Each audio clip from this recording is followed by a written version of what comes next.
आदाब, मैं हूं आदिल खान आज़ाद। आज है 29 जुलाई 2026 की शाम और आप देख रहे हैं आज़ाद बुल इंडिया का हेडलाइन शो।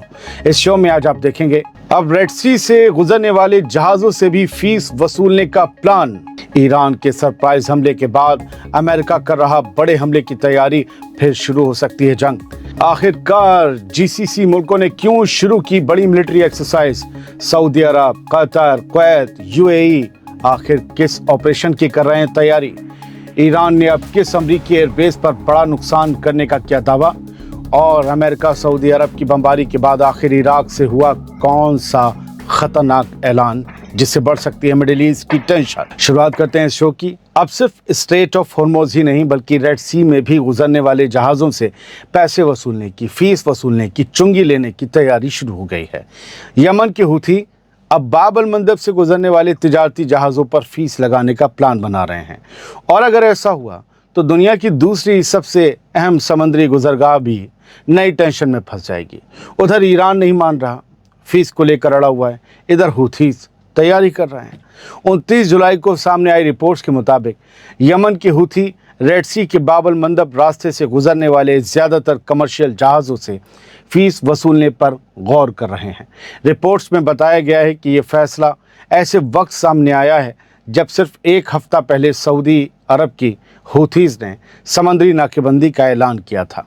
दोस्तों, बाब अल मंदब समंदर का वही पतला सा संकरा सा रास्ता है जो रेड सी को गल्फ ऑफ अदन से जोड़ता है, और दुनिया की बड़ी तिजारत का अहम हिस्सा इसी रास्ते से गुजरता है। रिपोर्ट्स के मुताबिक फ़िलहाल फ़ीस वसूलने का फ़ैसला आखिरी फेज़ में नहीं पहुंचा है, और अभी ये भी साफ नहीं है कि इसे कब से लागू किया जाएगा। वैसे कोई दुनिया का जहाज़ हूथीज़ को फ़ीस नहीं देगा, क्योंकि हूथीज़ अपने आप में कोई हुकूमत नहीं है। ये मैं आपको टेक्निकली एक बात बता दूं। लेकिन अगर हूथी भी स्ट्रेट ऑफ हॉर्मुज़ की तरह समुद्री ट्रैफिक पर फ़ीस वसूलना शुरू कर देते हैं या अड़ जाते हैं, तो दुनिया की दो सबसे अहम समुद्री गुजरगाहें एक साथ जियोपॉलिटिकल प्रेशर में आ जाएंगी, और इसका सीधा असर ग्लोबल शिपिंग, ऑयल सप्लाई और इंटरनेशनल ट्रेड पर पड़ सकता है। अगर हूथीज़ ने ऐसा करने की कोशिश की, याद रखिए कोई और मुल्क उनका इसमें साथ नहीं देगा। ईरान दे सकता है, लेकिन वो उस तरफ है, यहाँ पर हूथीज़ के लिए मुश्किल हो सकती है। अब या तो वो ये शर्त रख सकते हैं कि हमें यमन के दूसरे हिस्से की हुकूमत तस्लीम करो, यमन के दो फाड़ हो जाएं, क्योंकि यमन में एक वो हुकूमत है जो ओरिजिनल हुकूमत कहलाती है, जिसे दुनिया तस्लीम करती है, और दूसरी तरफ हूथीज़ हैं जिन्होंने अभी करीबन कुछ साल पहले एक हिस्से पर कब्ज़ा करके अपनी हुकूमत कायम की है। बढ़ते हैं आगे। ईरान के सरप्राइज़ अटैक के बाद डोनाल्ड ट्रंप भड़क गए हैं, और अब ईरान पर किसी भी वक्त एक बड़ा हमला हो सकता है। याद रखिए, एक बार फिर ऐसा लग रहा है कि मिडिल ईस्ट में जंग दोबारा भड़क सकती है, क्योंकि डोनाल्ड ट्रंप अब ईरान को खुली धमकी दे रहे हैं और गालियों के साथ दे रहे हैं कि इस बार जवाब पहले से कहीं ज़्यादा सख्त होगा। द टाइम्स ऑफ इसराइल की हेडलाइन में गालियाँ लिखी हुई स्टार के साथ। 29 जुलाई की शाम खबर आई कि एक इंटरव्यू में अमरीकी सदर डोनाल्ड ट्रंप ने कहा कि जॉर्डन में मौजूद अमरीकी अड्डे पर आज हुए ईरान के बैलिस्टिक मिसाइल हमले का जवाब अब बेहद ज़ोरदार तरीके से दिया जाएगा। आग बबूला हो गए ट्रंप, ऑल फॉल बोलने लगे। ट्रंप ने कहा कि हम ईरान पर बहुत बुरी तरह से हमला करेंगे और उन्हें ज़बरदस्त मार पड़ेगी। ट्रंप का कहना था कि ईरान की तरफ से छोड़ी गई बैलिस्टिक मिसाइलों ने अमरीकी फ़ौज को सिर्फ कुछ मिनट का वक्त दिया, लेकिन उसके बावजूद अमरीकी फ़ौज ने तमाम मिसाइलों को ही रास्ते में इंटरसेप्ट करके नीचे गिरा दिया। डोनाल्ड ट्रंप ने यह भी दावा किया कि इराक में ईरान से हिमायत हासिल ग्रुप्स पर अमेरिका और सऊदी अरब के हालिया हमले इराकी हुकूमत की कोऑर्डिनेशन के साथ किए गए थे, यानी इराकी हुकूमत इन हमलों में साथ थी। तो क्या अब ईरान इराकी हुकूमत के इलाकों पर भी हमले करेगा या पीएमएफ करेगी? ट्रंप ने ईरान से हिमायत हासिल ग्रुप्स को दुनिया का कैंसर करार देते हुए कहा कि उनके खिलाफ अब भी कई दूसरे ऑप्शंस पर गौर किया जा रहा है। यानी दोस्तों, 4 दिन की खामोशी के बाद अब एक बार फिर ट्रंप की ज़ुबान से जंग की धमकी सुनाई दे रही है, और अगर ईरान ने अपने मौजूदा हमले जारी रखे तो मुमकिन है कि अमेरिका एक बार फिर बड़े पैमाने पर मिलिट्री कार्रवाई शुरू कर दे। सच तो ये है कि ये धमकी ईरान की तरफ से 5 दिन बाद खुद शुरू किए गए हमलों के बाद आई है। ऐसे में सवाल ये भी है कि आखिर ईरान इस जंग को भड़काए क्यों रखना चाहता है? उसने अमन के इस दौर में हमले अपने आप से क्यों किए जब तक जबकि आज तक वो सिर्फ हमलों का जवाब देता था। ये हमलों की शुरुआत उसने क्यों की? क्या इराक पर हुए हमलों का बदला था या कुछ और? ईरान की स्ट्रेटजी अभी लोग समझने की कोशिश कर रहे हैं, कुछ अंदर चल रहा है। बढ़ते हैं आगे। स्ट्रेट ऑफ हॉर्मुज़ पर अपना कब्जा दिखाना चाहता है ईरान, और इसीलिए वो दुनिया के हर मुल्क को वार्निंग दे रहा है। चाहता है कि उसका दबदबा कायम हो जाए पूरी तरह से हॉर्मुज़ पर। ईरान ने एक बार फिर पूरी दुनिया को साफ पैगाम दे दिया है कि स्ट्रेट ऑफ हॉर्मुज़ में उसकी इजाज़त के बगैर कोई हरकत नहीं हो सकती। हरकत का मतलब कोई जहाज़ वहाज़ आ नहीं जा सकता, न जाएगा ना आएगा। 29 जुलाई की शाम ईरान की आर्मी के deputy chief for coordination rear admiral Habibullah Sayari ने कहा कि ईरान की नेवी इस वक्त अपनी सबसे टॉप ऑपरेशनल रेडीनेस पर मौजूद है, पूरी जंगी तैयारी है। उन्होंने कहा कि स्ट्रेट ऑफ हॉर्मुज़ के मशरकी हिस्से सी ऑफ ओमान और नॉर्दर्न इंडियन ओशन पर ईरान की आर्मी नेवी का मुकम्मल कंट्रोल है।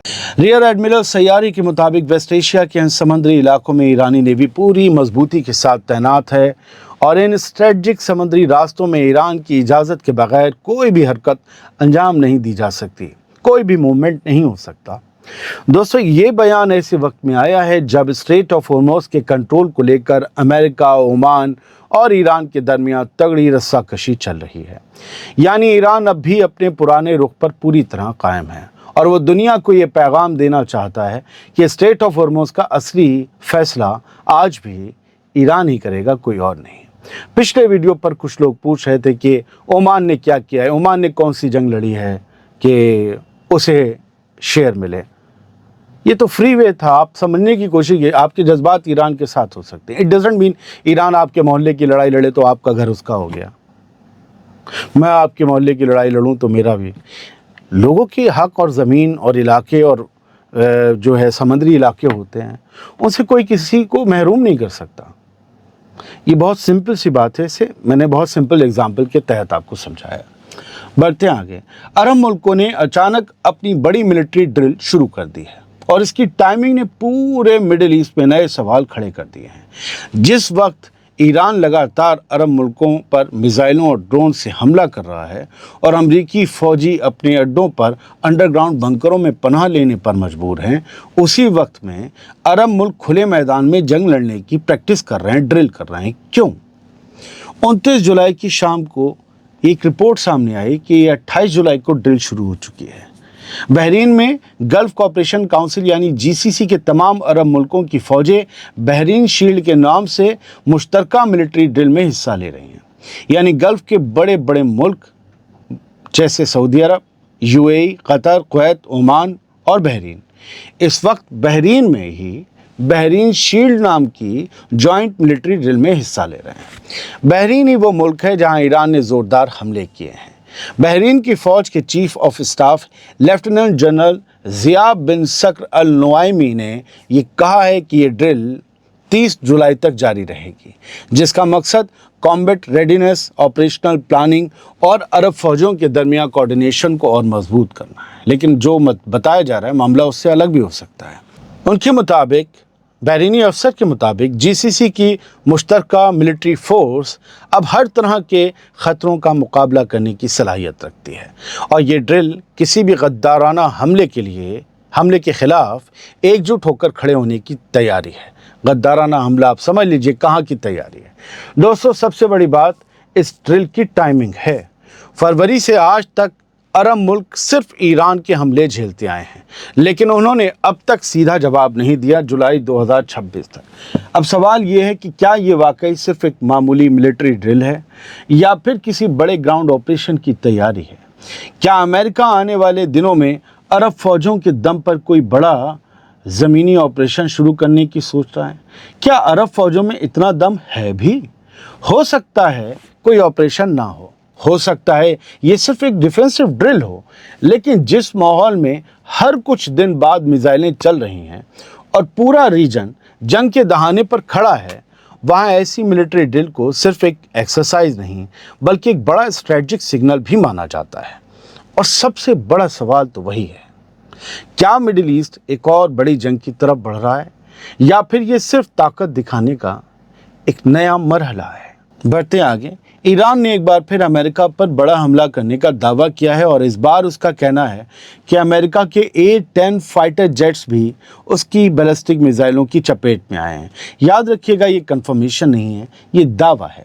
29 जुलाई को IRGC ने कहा कि उसने जॉर्डन में मौजूद अमरीकी एयरबेस और अमरीकी सेंट्रल कमांड के हेडक्वार्टर्स पर कई बैलिस्टिक मिसाइलें दागीं। IRGC के मुताबिक ये हमला अमेरिका की ताज़ा फौजी कार्रवाई के जवाब में किया गया और इसे प्रीएम्प्टिव और क्रशिंग स्ट्राइक्स का नाम दिया गया। ईरान का दावा है कि हमले के दौरान अमेरिका के A-10 फाइटर जेट्स भी उसकी मिसाइलों की जद में आए, हालांकि उसने अब तक उनके नुकसान की तफसील जारी नहीं की है। दोस्तों, अगर ईरान का ये दावा सही साबित होता है तो इसका मतलब होगा कि अब वो सिर्फ अमरीकी अड्डों को ही नहीं बल्कि अमरीकी एयर पावर को भी सीधे निशाना बनाने की कोशिश कर रहा है, क्योंकि अमरीका की यही पावर वो पावर है जो ईरान में बम गिराती है, तबाही मचाती है। अमरीका और इसराइल दोनों के पास से एयर पावर माइनस करके ज़रा इस जंग को देखिए, ये कब की निपट चुकी होती। अमेरिका और सऊदी अरब के हमलों के बाद इराक में गुस्सा फूट पड़ा है और अब ईरान से हिमायत हासिल रेजिस्टेंस ग्रुप्स खुलकर जवाब देने की बात कर रहे हैं। ये अगली खबर है। 29 जुलाई की शाम इराक की पॉपुलर मोबिलाइजेशन फोर्स यानी PMF ने कहा कि अमेरिका और सऊदी अरब के आज हुए मुश्तरका हमलों में उसके कम से कम 20 लड़ाके मारे गए हैं। PMF ने अपने बयान में कहा कि अमेरिका और सऊदी अरब का ये हमला इराक की कौमी हाकमियत की खुली और संगीन खिलाफ वर्जी है और इराक की सरजमी पर इस तरह की कार्रवाई किसी भी सूरत में काबिल कबूल नहीं है। उधर इराकी रेजिस्टेंस मूवमेंट सराया औलिया अल-दम ने सख्त लहजा अपना लिया है और सख्त लहजा अपनाते हुए ये कहा है कि सऊदी अरब के सफ़ीर को फ़ौरन इराक से निकाल दिया जाना चाहिए। ग्रुप ने कहा कि इराक की हाकमियत और उसके बेटों का खून किसी मोल भाव, किसी निगोसिएशन या समझौते का हिस्सा नहीं बन सकता और ये हर दूसरी चीज़ से ज़्यादा अहम है। यानी अब इस पर कोई बात नहीं होगी, कोई माफ़ीनामा या कुछ नहीं, सिर्फ बदला लिया जाएगा। दोस्तों, यानी अब ये मामला सिर्फ अमेरिका और ईरान का नहीं रह गया, बल्कि इराक के अंदर भी हालात तेज़ी से बदल रहे हैं। सऊदी मुलव्विस हो चुका है। अगर इराक के अंदर मौजूद ईरान से हिमायत हासिल रेजिस्टेंस ग्रुप्स ने इन हमलों का बदला लेने का फ़ैसला कर ही लिया है तो पूरे रीजन में जंग का एक नया मोर्चा खुलना लाजमी सा नज़र आ रहा है। वो डोनाल्ड ट्रंप की धमकी को फिर से पढ़ लीजिए। Trump says US will beat the F* किंग SH*T, यानी ट्रंप इतने बौखलाए हुए हैं कि ईरान पर हमला करने की धमकी ऐसे करके वो कह रहे हैं। तो हमला होगा, अगले कुछ घंटों में होगा। हो सकता है जब ये आप वीडियो देख रहे हो तो हो चुका हो, या रात में हो जब आप सो रहे हो, लेकिन होगा और ज़ोरदार होगा, ये कहा गया है। और फिर ईरान भी करेगा, वो कहाँ पीछे रहेगा। और जो लोग मारे गए हैं इराक में पॉपुलर मोबिलाइजेशन फोर्सेस के, 20 लोग मारे गए हैं, 32 ज़ख्मी हुए हैं। ये वहाँ हुए हमले के बाद की तस्वीरें हैं और ये दिखा रही हैं कि इस दर्जे की मिसाइलें और ये सब मारे गए। अब जो है वो prime minister of Iraq Ali Al Zaidi एक इमरजेंसी सिक्योरिटी मीटिंग भी कर रहे हैं या कर चुके होंगे। फिर भी वो क्या करेंगे? सऊदी अरब अकेले होता तो कुछ बोलते भी अली अल-ज़ैदी, लेकिन उसमें अमेरिका भी शामिल है और जाहिर है कि इन ग्रुप्स के साथ जो है वो थोड़ी हुकूमत की भी ठनी रहती है। हालांकि PMF का ऐसा नहीं है, लेकिन फिर भी इंटरनल तानातनी तो है। अब देखना ये है कि उनकी ज़मीन पर हमला हुआ है तो वो क्या करते हैं। हालांकि अमेरिका ने कहा है कि इराकी हुकूमत फुल कोऑर्डिनेशन में थी इस हमले के, तो ईरान तो अब इसका क्या बदला लेगा। लेकिन इराकी ग्रुप अगर बदला लेंगे तो क्या अपनी हुकूमत के ठिकानों पर भी हमला करेंगे? ये भी एक सवाल बनता है। बहुत बहुत शुक्रिया। सलामत रहिए, खुश रहिए। ना इधर की ना उधर की बात न्यूट्रल होगी, सबकी होगी, सबकी खबर दिखाई जाएगी। जो पहले कहा था उसी पर कायम है।